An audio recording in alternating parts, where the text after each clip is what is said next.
ากตั้งเสาเฮือนพี่น้องเอ้ยหากอ้ายนี่ตั้งบ่ได้เลยอ้ายนี่คันบ่แม่ลุงแก้วมาตั้งให้ อ้ายแล้วตั้งเนาะ โด ลุ ย งแก้วก็อ้ายลุงอ้ายหมวยตั้งลุงแก้วตั้งบ่ได้เด้ ลูกแก้วก็ตั้งบ่ได้ อ่ะแจ้งข่าวดีเลยซะ ได้ตั้งเสาเฮือน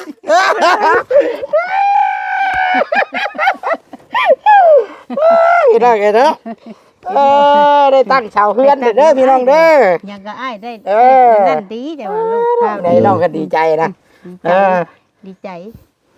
ตั้งเสาเฮือนพี่น้องเอ้ยเนาะเดี๋ยวสิโทรบอกลุงแก้วพี่น้องเอ้ยบอกบ่แซนเนาะ นี่ป้าก็ยังดีใจน้ำตาจนออก ข่อยก็คือกันพี่น้องเอ้ยเนาะน้ำตาจนเพิ่มหน่วย พันดีใจ ดี พี่น้อง ใจ เอ้ย ลู เนาะ กเอ้ยโอ้ยบุญหมันกว่ายืนถ้าเจ้าก็ได้จนว่านั่นเถอะ มามือแรกยังให้น้ำได้พี่น้องให้น้ำลูกชายเพิ่น แม่นลูกเอ้ย น้ำตาจนออกตุชิดก็ได้เพิ่นก็เห็นเนาะ แม่นตะกี้นั่นแม่คำว่าสัทธุบุญมาฮอดก่อนมาโยดบุหุ่มคือถ้าเจ้ามาพบมาพ่อจากสิเฮ็ดว่าได้กินกันลูกเอ้ยแม่ก็ได้คือ ตั้งใจตั้งมกตั้งใจสู้ ตั้งใจสู้คำหลา ๆอย่าให้ผู้ใหญ่กับอ้ายผิดหวังเด็ดขาดเด้อ แม่น โดย อย่าให้ผิดหวังเด็ดขาดพี่น้องเอ้ยเนาะ แม่นความลูกเอ้ยมันบ่แม่นแต่ผู้ใหญ่แล้วเนาะลูก ดีใจเนาะ ผู้ทุกคนเนาะ น้ำตาจนพากันน้ำตาออก แม่น พี่น้องเอ้ยเนาะ อืม อ่า แม่นความ ใจน้ำหลัง แม่นลูกเอ้ย มีแต่ว่าสู้ สู้ จะให้ไม่เชิดเชียร์ใจน้ำโตเด้อ แม่น คำลาให้พี่น้องเอ้ยเนาะ เฮาก็บอกอยู่ได้ กอดแม่มึงดูหากอดได้มึงดูเคยกอดอยู่ป่ะ เคยอยู่ลูกเอ้ยฉันบ่มาทำอีกก็เคยอยู่ลูก แม่ เอ้ย แม่แท้ๆก็กราบลงรูปไปมีคนกราบลงตักแล้ว ค ให้ วามน้ำชูลูกเอ้ยบุญหมันขวัญยืน ให้ ก็มาตะกี้ก็คือกันลูกเอ้ยจนว่านั่นพุ่นแหละเอ็นเบิ่งมัน ให้ ม พั อง ง ความเพิ่นได้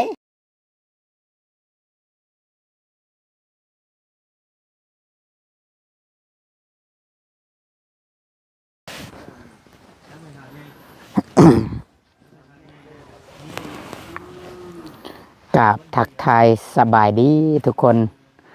สบายดีเด้อ FC ทุกคนทุกทานที่หักแพงหมู่เพื่อนมิตรสหายเอื้อยอ้ายพ่อเฒ่าไม่เฒ่าปู่ย่าฝากไม่หักเบิดสุขุสู่คน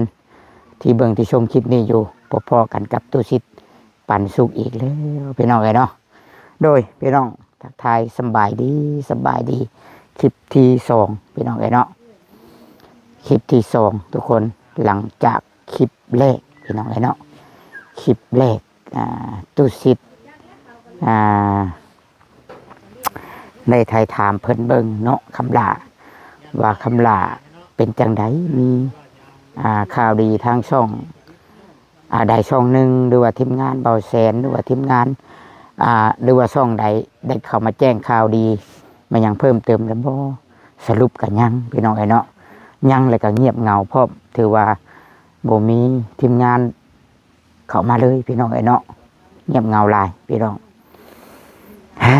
ทุกคนไอ้เนาะแต่ว่าตุสิทธิ์ให้พี่น้องเลยเนาะคนคือตุสิทธิ์โบที่เคยยอมแพ้ได้พี่น้องเนาะถ้าเป็นคนดีเน่ดุมันขยันอยากซอยพี่น้องอยากซอยให้สำเร็จเนาะอยากซอยให้สำเร็จพี่น้องอยากปั่นความสุขให้อยากปั่นความสุขให้ครอบครัวนี้สงสารเพิ่นพี่น้องสงสารเพิ่นเท่าคำลานี่อีตนเพิ่นเลยอยากซอยเนี่ยย้อนหยังทุกคนลักๆคือตุสิทธิ์มามือทำอิฐที่เห็นเราน้ำตาออกพี่น้องน้ำตาไหลย้อนน้ำตาลูกผู้ชายนะคืนหนึ่ง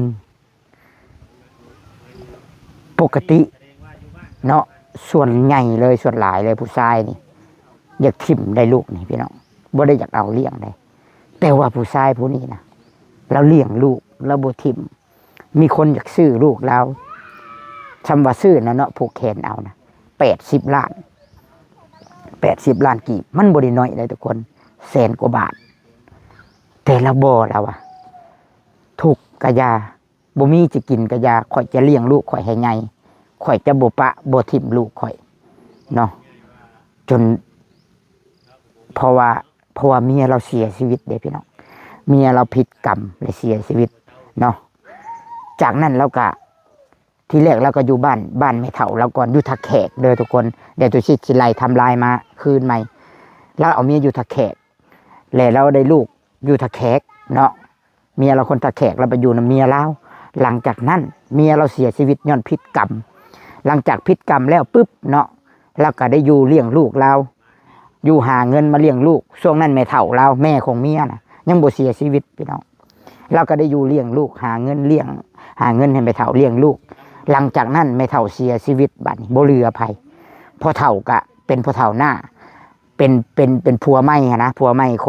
ของแม่เฒ่านะแล้วก็เมื่อเวียงจันทน์หลังจากนั้นคำหลาก็แบบบ้านแตกแสลกขาดเนาะเท่าคำหลาเหลือแต่ลูกเหลือแต่คำหลากับลูกชายเราแหละหลังจากนั้นเราก็บ่จักทางไปมันบ่แม่นบ้านเราแน่บ่มีที่พึ่งพาอาศัยเราเป็นเคยหลังจากนั้นเราก็ได้กลับมาบ้านเกิดเราบ้านนาเกงพี่น้องหลังจากกลับมาทางนี้ก็บ่เรือหยังจากนั้นก็ได้อุ้มลูกเลาะบ้านคำใส่นอนหั่นรับจ้างบ่เคยลักเราว่าบ่เคยลักบ่เคยงัดแงะบ่เคยเฮ็ดสิ่งบ่ดีเนาะรับจ้างได้เงินสำใดก็เอามาไปซื้อข้าวซื้อมาให้ลูกกินชาวบ้านชาวเมืองเพิ่นก็แบ่งเยาะให้เนาะอันนี้คือสิ่งที่คำหลามีในตัวนั่นก็คือบ่ป้าบ่ทิ่มลูกสิ่งนี้ก็คือแบบลูกผู้ชายเกินร้อยใจเต็มร้อยทุกข์กะบางมื้อน่ะอดกินให้ลูกได้กินตัวเองบ่ได้กินก็ยาเนาะกับบุญตัวนี้แหละเนาะที่ว่าเฮ็ดให้ผู้รักผู้ใหญ่เพิ่นเห็นเนาะเช่นเดียวกันกับแม่ฮักของตุสิตพี่น้องแม่ฮักของตุสิตอยู่ประเทศสวิตเซอร์แลนด์เนาะผู้ที่เพิ่นซื้อเสาเฮือนนี่แหละพี่น้องผู้ที่เพิ่นซื้อเสาเฮือนนี่แหละนี่ทางหน้าคนนี้เสาเฮือน9 ต้นเนาะเพิ่นซื้อตุสิตมาเป็นสะพานบุญมอบให้แต่ว่าบ่มีงบพี่น้องบ่มีงบที่จะไปต่อเนาะห้องน้ำเป็นพิมพ์เนาะสำเร็จก็บ่มีงบจะไปต่อบัดนี้แต่ว่างบน้ำบ่อแสนมี 7,000 คือเว้าได้เนาะหลังจากนั้นพี่น้องตุสิตก็เลยลมหรือว่าคุยกับผู้ใหญ่ลมและคุยกับผู้ใหญ่กับแม่ฮักเมื่อคืนนี่พี่น้องเมื่อวานนี่จำนวนเงิน 9,000 บาททุกคนคิดว่าตุสิตเฮ็ดตุสิตลมกับผู้ใหญ่ได้บ่พี่น้องเอาเกียรติและศักดิ์ศรีเด้และก็ความดีนี่แหละที่มีได้คุยกับผู้ใหญ่เพื่อคำลาพี่น้อง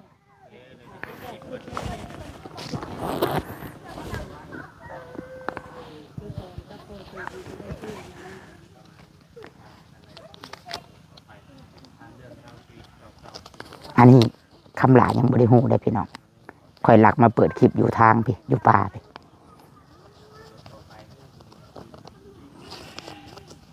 หนึ่ง 2 3 4 5 6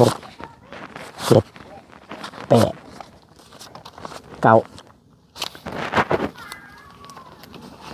ทุกคนมันก็พอเลยตีนี่ค่าตั้งเสานี่ เนาะเอาไว้ในกระเป๋ากันเดี๋ยวสิเข้าไปเสื้อผ้าเพิ่นมาเบิ่งดูว่าเพิ่นสิรู้สึกจังใดเนาะถือว่าแจ้งข่าวดีเลยพี่น้องเงินจะตั้งเสามีเรียบร้อยแล้วเด้อพี่น้องเนาะเป็นแม่ทางประเทศสวิตเซอร์แลนด์พี่น้องเพิ่นเป็นคนไทยเนาะกับผู้เดียวกับที่ว่าสิซื้อรถไถให้คันคำลาจบเจือเนาะก่อนอื่นเบิดกะ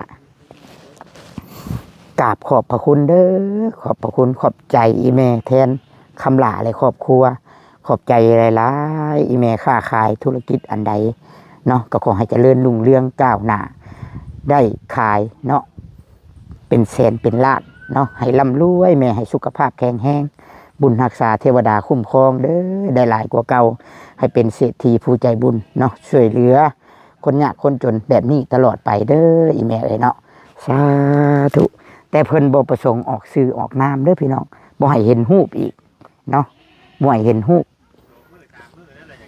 เนาะไปพี่น้องเดี๋ยวตุสิพาทุกคนเข้าไปเดี๋ยวเฮาก็สิยังสิบ่เสลยอีหยังหลายมากมายดอกพี่น้องเอ้ยเนาะอ่ะไปเดี๋ยวเข้าไปเบิ่งน้ำกันพี่น้องเอ้ยเนาะ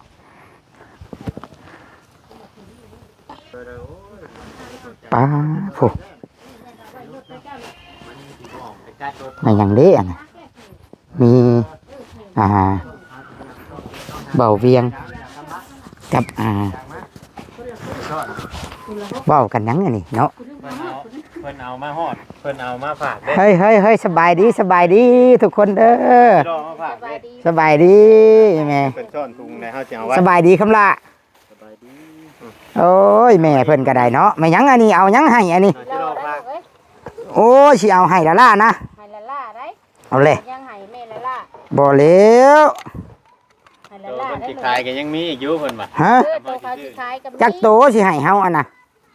ผู้หนึงก็ได้60ผู้หนึงก็ได้62 โอ้ เดี๋ยวแม่พูดหน้า ใส่ นะคะ ต้ เดี๋ น ยว ตรงนั้นน่ะ โอ้สิเอาอันนี้ให้บ่อันนี้ เลย ปลาเต้อพี่น้องเอ้ย เดี๋ยวจะเอาไปไว้กับบ้านรถก่อน แม่ฮักแถวแล้วลูก เอาเลยมันกัดรถได้ตัวเวียง อ๋อฮัก กับ แถ บ้า วน แล้ว นี่ไว้นอก กัดกระบะรถได้ ยันมัน ใช้ให้เบิ่งก่อนกล้วยเบิ่งก่อนปลาคนละถุงบ่นี่ ถูกลูกเอ้ย พี่น้องเอ้ยทุกคน ได้ขวดที่ เบิ่งแน่แม่เพิ่นกะ นี่คือว่าใส่ถุงซ่อนไว้ยันมันกัดแต่มันสิขาดหางแต่ว่าพี่ป้าเพิ่น ฮักแถวแล้ มั วน หักเขียวแล้ว แม่ แม่กะบ่ได้ว่าแม่นแม่แท้ๆได้อันนี้พี่น้องเด้อขออนุญาตเด้อแม่เด้อ แม่ อำลานั่งลงเป็นแม่เลี้ยงได้พี่น้องเอ้ยนี่นะบ่แม่นแม่เลี้ยงชำนาญเนาะแม่แบบหากับพ่อกันแบบว่าพ่อตอนคำหลาลำบากเองได้พี่น้องบ่แม่นว่าเราอันได้ผลประโยชน์อีหยังนำได้อันนี้นะโอ้ยขอบมกขอบใจได้หลายเด้ออีแม่เด้อ ขบใจคือ พวกชิปบ่นี่ ได้ผู้หนึงก็60ผู้หนึงก็52 บ่เวียง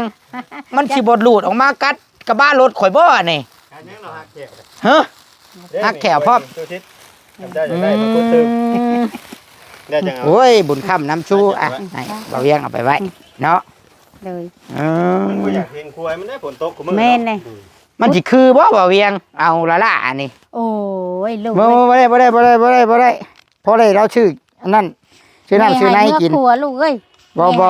สองคนกับบ่เวียงเด้อ แม่ นี่ ก็ได้กินน้ำตาเจ้า เอากับมีบ่หลายเฮาก็ได้เงินยังสิไปแบ่งกันแค่นี้ให้คำลาอันนี้ สิบ่คูดให้แม่บาด นี่พี่น้องเอ้ยเนาะพ่อให้อันอีแม่เรา เราชื่อ ชื่อน้ำชื่อไหนมันก็บ่หลายเด้อพี่น้อง ชื่ออันผู้เกี่ยวเนาะ แม่นก็เป็น เกี่ยวหมากอยู่ ก็เป็นเงินอีแม่จากประเทศสวิตพุ่นแหละพี่น้องเลยให้อีแม่อ่ะไว้ชื่อน้ำชื่อไหนเด้อแม่เด้อขอบใจ สาธุ อันสำหรับ ฝากของต้น กิโล แม่ของภาคลูกเอ้ยถ้าเจ้าซื้อ โดย เมื่อคำนี่กับเมียกับบ่ให้ดอกพี่น้องมือนี่ ได้ ขอบใจ ได้แนวต้อน หากแต่ว่าเมียน่ะก็บ่ให้ดอกพี่น้องไอ้เนาะเพิ่นฮู้ว่าเฮามาหยัง ให้มีเวียกเพิ่นสิให้พี่ แม่นอ่ะเนาะโอเค ไหนพุ่นน่ะ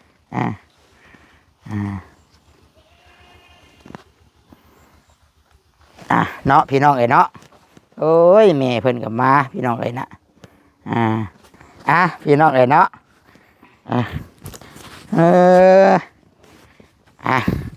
จักบ่เวียงไปทางใดบ่เวียงก็ได้พี่น้องเอ้ยเนาะไปขุดจิรอติแม่ติ โดย เพิ่นไปขุด เพื่อสิได้แต่ละโตเนาะแม่นของง่ายช่วยแล้วไป อืม คุดแถวเดิน ขุดวางนั่นแล้วบัดนี้เลยไผเด้สิเข้ามาบุญปากไผเด้สิขุดว่าพัก วานนี่มีเผยเข้ามาอยู่บ่วานนี่ มา บด มาหม กั ด บจอย กับบาดจ้อยหา โอ้ แม่ไปมาเลยแม่วินหัวเลยเห็นอยู่แต่เพิ่นจี้จริงน่ะไปว่ะนอนอยู่แม่ก็ได้วินหัว เรามาจ่ายเงินเรามาจ่ายเงินค่าห้องน้ำบ่ แม่น แม่น ช่างแก้วก็ออกมาพี่ เบิ่งเนาะพี่น้องเนาะคลิปนี้ก็สิถามเบิ่งถามอีกคืนอีกเทื่อหนึง ให้ FC หรือให้แม่ๆพ่อๆเอื้อยอ้ายหมู่เพื่อนได้ฮู้พี่น้องฮู้ประวัติความเป็นไปเป็นมาของคำละคร่าวๆก็สิบ่เอาเลิกปานใดดอกพี่น้องเอ้ยเนาะทำอิฐทำออแต่มันเป็นจังไดคำละคือแบบได้เล่ร่อนอุ้มลูกเล่ร่อนตามกลางบ้านสิถามอีกเทื่อนึงบอกเป็นอะไรคำละทำอิฐทำออ ไปอยู่บ้านเมีย ฮะ อยู่บ้านเมีย ไปอยู่บ้านเมีย เลยไปชนกล้วยทมิตไปชนกล้วยไปแล้วก็ อืม ไปแล้วปีได้เมีย แบบหนึ่งเด้อสิมันดังข้างคำลาว ไหนเมียไหนอยู่น้ำเมีย อ่า เป็นว่าทั้งกระเท่าเห็นกันไปเลย เป็นจะได้คำลาเราเบิ้ง ไปทมิตไปชนกล้วยแล้วก็พอดีได้เมียมัน ได้เมีย เลย ได้เมีย แล้วไปอยู่บ้านเมีย ไปอยู่บ้านเมีย เลย และเป็นจะได้คือได้เล่ร่อนบ้านนี่ ไปพุ่นก็อยู่พุ่นแล้วถ้าเมียเสียแต่ก็มาพี่ เมียเสีย โดย เมียเสียชีวิต โดย เมียเสียชีวิตทำบิดกะยังบ่ได้มาโลดบ่ ยัง และยังเลี้ยงลูกอยู่พุ่น โดย ลูกน่ะได้9 เดือน เลย ลูกได้9 เดือนและเลี้ยงลูกให้บัดหลังจากที่เมียตาย ป้าให้ไม่เท้า แม่เฒ่าเป็นคนเลี้ยง โดย แม่ของเมีย แม่ของเมียแล้วป้าไว้ แต่ อาหาร น้อง เงิน ปิดไปหาเงิน เจ้าน่ะไปหาเงินได้ฝากให้แม่เฒ่า โดย และเนี่ยได้แม่เฒ่าคือบ่เลี้ยงโตซะ ไม่เท่าเลยแบบนี้เราเลี้ยงไปเลี้ยงมาแล้วป่วย แม่เฒ่าก็โชว์ โดยโชว์เลยครับบัดนี้ใกล้ไม่เท่าอันนั้นไปไทย อืม ไปไทยพอดีได้ชา7 เดือน เดือนที่8พอดีนั่นแหละเราโทรไปมาเอาลูกของเรา เราโชว์แล้วเราโทรให้มาเอาลูก โดย แต่ตอนเจ้ามานั่นเจ้ามาแต่ไทยน่ะเรายังบ่ได้เสียบ่ ยัง เราแต่ว่าเราอันนั้นแล้ว แอนโทรศัพท์มันได้อยู่ครับแห้งเติบแล้วเราจนกล้าบรอดแล้วเลยเราโทรมาเอาว่ะ หลังจากจะมาเอาบาดนี่มา มาเอาเรือนพอดี2 มื้อ เราก็เสีย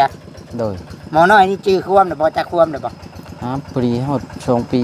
หลังจากเราก็เลี้ยงเป็นปีเนาะเลี้ยงหลานเนาะ โดย บาดนี้จะมา2 มื้อแล้วก็เสียเลย โดยมื้อที่3พอดีตอนเช้า เราสิตายเนี่ยเราจังโทรมาเอาเนาะ เรากะบ่รอดจักสิรอดบ่รอดเราโทรไปอันนี้ก็พอดีรับเงินน้ำหัวหน้าก็ไปเลย ไม่เอาเลยเนาะแป๊บนึงเด้อมีคนโทรมาพี่น้องฮัลโหลแม่นเชียวแป๊บนึงเด้อคราวเดียวเด้อเชียวโทรมาพี่น้องเนาะ และบัดนี้เจ้าได้มาเลยบ่ไม่เท่าเสียแล้วเจ้ากลับเลยบ่ บ่ยังไม่กลับ อยู่บ้านพุ่นก่อน ยังอยู่บ้านไป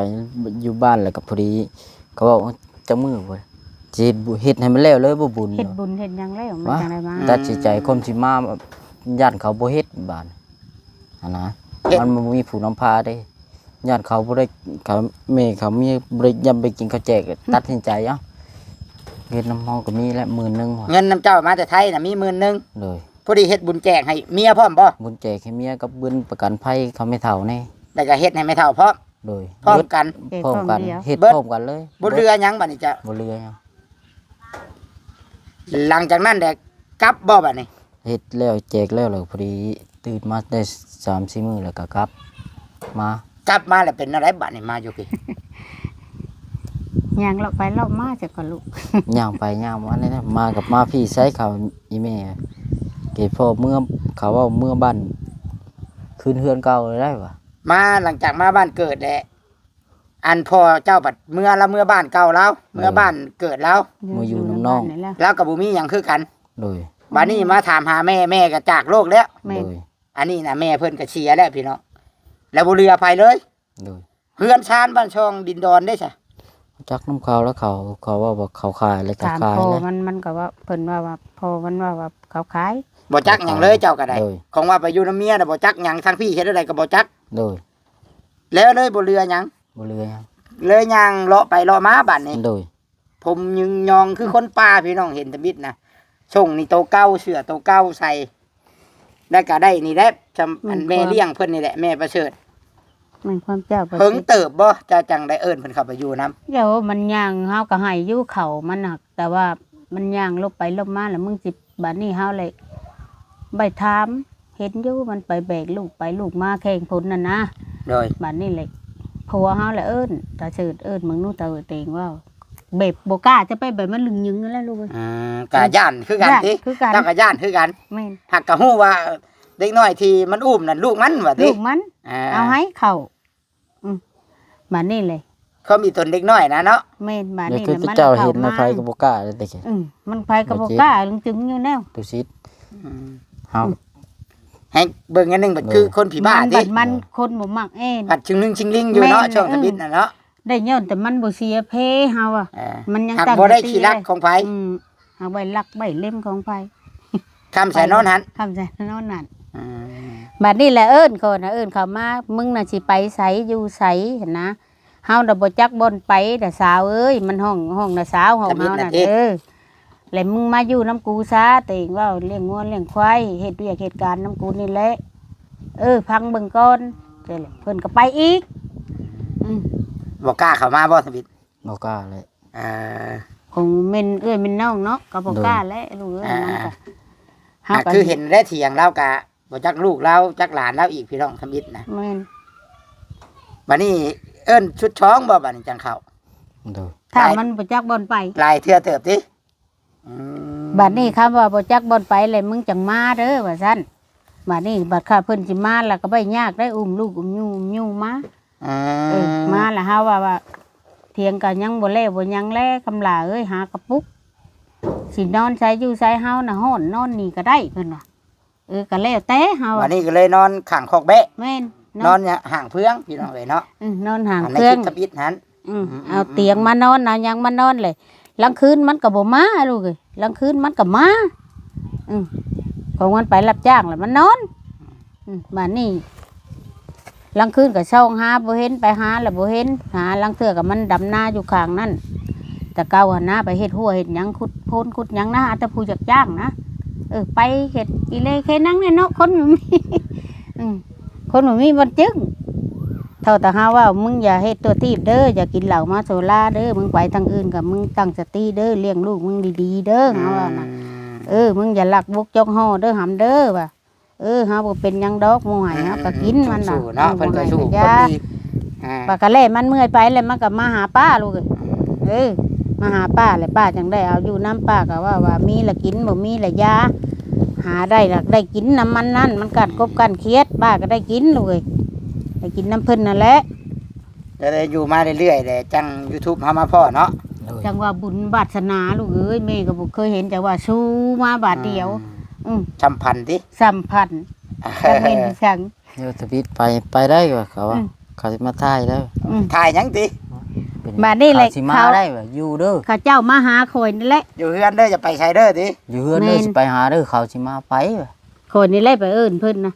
มาน่ะแม่ลูกเอ้ยจักเพิ่นสิมาเว้าหยังน้ำมึงใบเว้าได้ว่าสิมาทายของคนบ่ฮู้ ได้เลย เพิ่นสิมาเว้าหยังตาเช้ามันว่าจักไปลองเบิ่งเตงเว้าของตาชิงเด้มาก่อนน่ะนะ พ่อเท่า พอเท่าทรง เท่าสง เท่าทรงแม่นลู ลู ก กเคยลุงแก้วหัน แม่น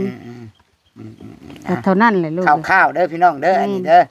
แต่นี่เอิ้นแม่เอิ้นพ่อบ่เด้อนี่บ่เอิ้นน้าชาวได้ติ บ่เอิ้น เอิ้นแม่เอิ้นพ่อแล้วบัดนี้ มา เนาะ ได้ลูกมันก็ยามได้มันก็เอิ้นไม่เท่า เอิ้นไม่เท่า มันก็เอิ้นไม่เท่าน้ น้องพี่น้องไอ้เนาะข้าวๆแต่ก็ยังมีเรื่องที่กังวลใจอันนี้พี่น้องคือตุชิดเว้าได้ตุชิดอยากซอยก็อยากซอยให้มันสำเร็จพี่น้องเนาะ คือบัดฮอดเดือนยามเกี่ยวข้าวนี่ตุชิดผัดสิบ่ได้มาหานาพี่น้องคันว่าได้ยันบ่ได้มาอีหลีเพราะว่าข้าวเวียกตุชิดมันสิหลายสิอยู่เบิ่งข้าวเบิ่งน้ำเวียกอยู่เฮือนก็เลยว่า นั่นเนาะก็เป็นห่วงตอนนี้นี่งบตั้งเสานี่ยังบ่ได้มีบ่ ยัง คันว่าบ่ได้ตั้งผัดมันสิเข้าพรรษาเลยเด้พี่น้องเนาะ โดย ำ11มื้อนี้หรือเปล่าล่ะ มื้อใดสิเข้าพรรษา เดี๋ยวมื้อ ชีวิต 15 12 13 14 อีก อีก ฮอด สาม แล้ว มื้อ ยัง3มื้อเนาะ อืม สิบ่ทันเวลาได้พี่น้องคันว่าบ่ได้ตั้งแล้วแม่นอีก90มื้อจังคือเฮ็ดได้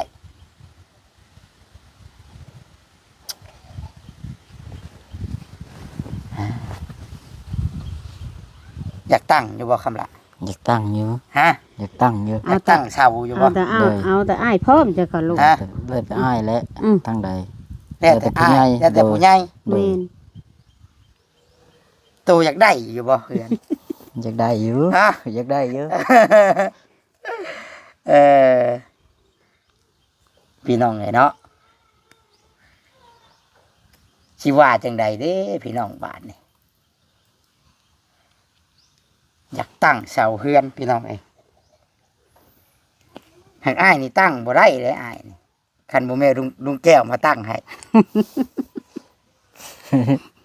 อ้ายและตั้งเนาะ โด ลุ ย งแก้วก็อ้ายอ้ายลุงอ้ายหมวยตั้งลุงแก้วตั้งบ่ได้เด้ ลูกแก้วก็ตั้งบ่ได้ อ่ะแจ้งข่าวดีเลยซะ ได้ตั้งเสาเฮือน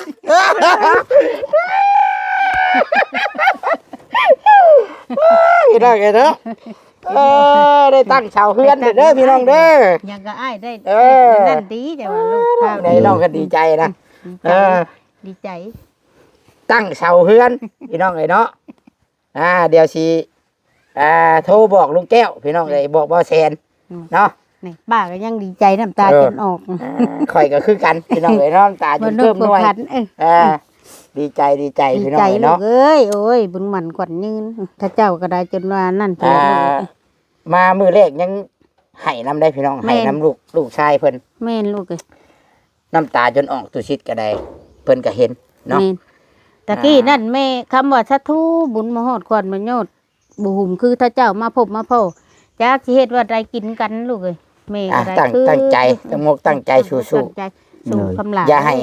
ให้ผู้ใหญ่กับอ้ายผิดหวังเด็ดขาดเด้อ แม่น โดย อย่าให้ผิดหวังเด็ดขาดพี่น้องเอ้ยเนาะ แม่นความลูกเอ้ยมันบ่แม่นแต่ผู้ใหญ่นั่นเนาะลูก ดีใจเนาะ ผู้ทุกคนเนาะ น้ำตาจนพากันน้ำตาออก แม่น พี่น้องเอ้ยเนาะ อืม อ่า แม่นความ ใจน้ำหลัง แม่นลูกเอ้ย มีแต่ว่าสู้ สู้ จะให้ไม่เชิดเสียใจน้ำโตเด้อ แม่น คำลาให้พี่น้องเอ้ยเนาะ เฮาก็บอกอยู่ได้ กอดแม่มึงดูหากอดได้มึงดูเคยกอดอยู่ป่ะ เคยอยู่ลูกเอ้ยฉันบ่มาทำอีกก็เคยอยู่เล แม่ ย แม่แท้ๆก็กราบลงรูปไปมีคนกราบลงตักแล้ว ความน้ำชูลูกเอ้ยบุญหมันขวัญยืน ให้ ก็มาตะกี้ก็คือกันลูกเอ้ยจนว่านั่นพุ่นแหละเอ็นเบิ่งมัน ให้ ม พั อง ง ความเพิ่นได้หาเอ้ย โดย จำเพิ่นเป็นแม่ได้ให้พังกำลังพังความได้จนเขาเว้าได้จนเขาเว้าเบิดบ้านนะเก่งหาบ่มีสัมป ให้ สือ พี่น้องเอ้ยเนาะ หาบ่ ดีใจ มี เนาะ เขาว่าดีใจลูกเอ้ยฮัดตะตะกี้ก็คิดอยู่ลูกเอ้ยมีแต่ว่าเอาแต่บุญวาสนาเอ็นกันเช้านี่ก็ดีเอ็นได้ลูกเอ้ยเอาแต่บุญเฮาลูกเอ้ยสิเลยเอาแต่บุญวาสนา คือว่า9,000 บาทจับมึงดูนับมึงดูเก่าไป 5 6 7 8 9 ให้อีแม่จับมึงดู โดย เงินสิตั้งเสาเฮือนแล้วอันนี้เนาะ ตั้งเสาเฮือนนั่นนี่ แม่จากประเทศสวิตเซอร์แลนด์ ให้ ผู้เพิ่นชื่อเสานี่แหละนี่ แม่น ผู้เพิ่นชื่อเสาเฮือนเด้อ เพิ่นล่ำเพิ่นรวย เด้อ ลูกเอ้ ผู้ ย เดียวกันเด้อ ให้พิ่นบุญหมันขวัญยืน อ่า ให้มีอายุหมันยืนเด้อแม่เอ้ยให้เจ้า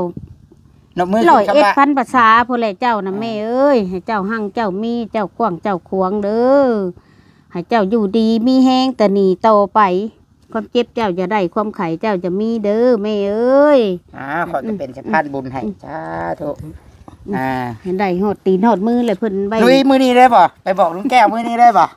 ฮะ แล้วแต่อ้าย แล้วแต่ เออ ต้องมอบให้บ่าวเวียงเด้การชื่อชาญบ้านนี่เรียกงานต้องว่ามอบให้ไอ้เวียงเจ้า โดย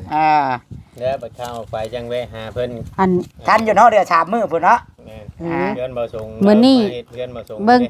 ให้อ้ายเอาไว้บ่ดูสิถือเอง บ่ อย่า บ่ บอก ไว้ อย่า ดอก ถือ บาดนี้อันวันอาทิตย์มื้อนี้เนาะ โดย มื้ออื่นวันจันทร์แม่นเด้อลูก ทันอยู่ จบที่สุ เอา ด วันจันทร์ก็ได้ แม่น วันแข็งเอามื้ออื่นก็ได้ วันจันทร์นี่แหละวัน เคิงไว้ แข็ง วันคานกับวันแข็งคือกัน เป็นวันคานก็ได้อยู่ วันจันทร์มื้ออื่นเนาะ โดย มื้ออื่นนี่แหละค่ะ ผู้เดียวกับผู้ชี ชื่อรถไถพังเบิ่งอีกเดือนหนึง อืม เบิ่งโตไปก่อน เบิ่งเนาะ ต้องเบิ่งไป อย่าให้เบาเวียง อย่าให้ตุชิดอย่าให้